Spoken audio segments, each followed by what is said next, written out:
২১শে August grenade হামলা মামলায় যাবজ্জীবন কারাদণ্ডপ্রাপ্ত বিএনপির ভারপ্রাপ্ত চেয়ারম্যান তারেক রহমান ও মৃত্যুদণ্ডপ্রাপ্ত সাবেক স্বরাষ্ট্র প্রতিমন্ত্রী লুৎফর রহমান বাবুর সহ সব আসামিকে খালাস দিয়েছে হাইকোর্ট। আদালতের পর্যবেক্ষণে মামলাটি অবৈধ ছিল।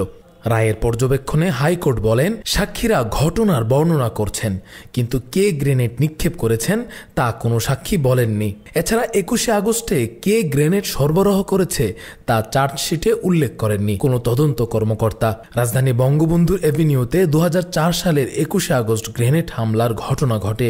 এ ঘটনায় করা হত্যা ও বিস্ফোরক মামলায় ২০১৮ সালের ১০ অক্টোবর ঢাকার দ্রুত বিচার ট্রাইব্যুনাল এক রায় দেন।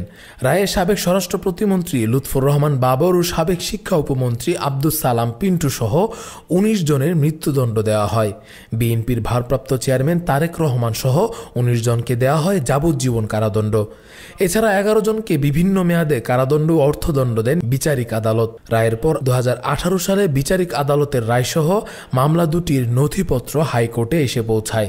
এটি সংশ্লিষ্ট শাখায় ডেথ রেফারেন্স মামলা হিসেবে নথিভুক্ত হয়।